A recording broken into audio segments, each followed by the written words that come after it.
En fait, l'idée de la ferme de Stan, c'est vraiment de mettre en contact le milieu agricole et le milieu urbain. En fait, on se rend compte dans nos différents événements ou via nos posts réseaux sociaux que finalement le public urbain, on a un petit peu de mal à le toucher et que ce lien finalement entre l'alimentation et le producteur d'alimentation n'est plus forcément vraiment vrai. D'où l'intérêt d'un événement comme aujourd'hui, c'est vraiment de replacer la ferme au cœur de la ville, de venir au contact du consommateur urbain pour un petit peu lui qui puisse se réapproprier son alimentation, qu'il comprenne un petit peu ce qui l'entoure. Au cours de cette grande balade, on va pouvoir retrouver les différents animaux qu'on a sur nos élevages, donc des vaches à lait, des vaches à viande, des moutons comme on voit derrière moi, des chèvres, tout ça avec tout un tas d'animations autour des animaux, donc qui seront surtout samedi et dimanche, donc avec entre la traite des animaux, l'alimentation, chiens de troupeau, tonte des moutons, voilà, c'est toutes des choses qu'on pratique sur nos fermes et qu'on veut montrer aussi au grand public. Un atelier plus végétal, où on va retrouver un petit peu des palettes des cultures qu'on peut retrouver dans les champs qui bordent la capitale nancéenne. Et puis machinisme évidemment, parce que toutes les machines qu'on utilise, il faut aussi savoir à quoi elles servent et comment on les utilise, c'est en lien avec le reste. Et puis enfin tous nos exposants qui vont nous présenter les différents métiers de l'agriculture, parce que c'est aussi la vocation de l'événement, c'est pourquoi pas de créer des vocations, parce qu'on est aussi un secteur qui cherche de la main d'œuvre, donc pourquoi pas créer des vocations à l'avenir, et ça serait vraiment un bingo pour nous.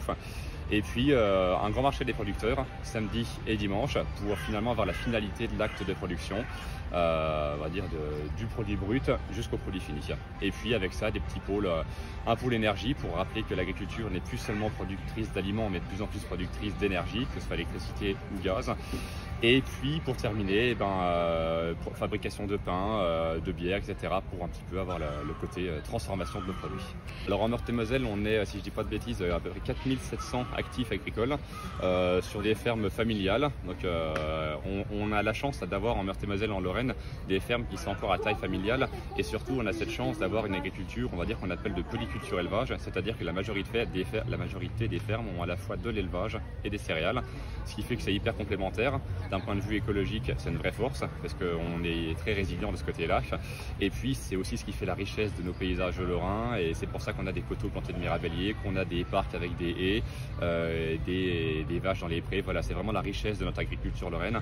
Et donc, on a cette force en Meurthe-et-Moselle d'avoir une agriculture qui a su rester à taille humaine et qui pour autant a su garder aussi cette complémentarité élevage, céréales, qui est une vraie force aujourd'hui. Aujourd'hui, effectivement, on a souhaité dédier la journée aux scolaires parce qu'on a aussi des messages à faire passer à nos enfants.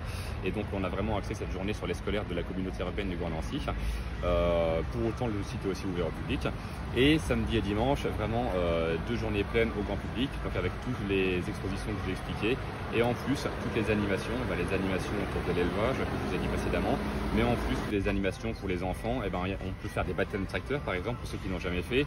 Des courses de tracteurs à pédales, ateliers, maquillage, dégustation de viande, dégustation de lait. Tout ça, c'est des choses qui seront accessibles à tous demain. Traite de nos vaches laitières, à donner à biberon à des veaux. Voilà, ça, c'est toutes des choses qui sont assez simples à avoir et qui sont possibles de faire demain.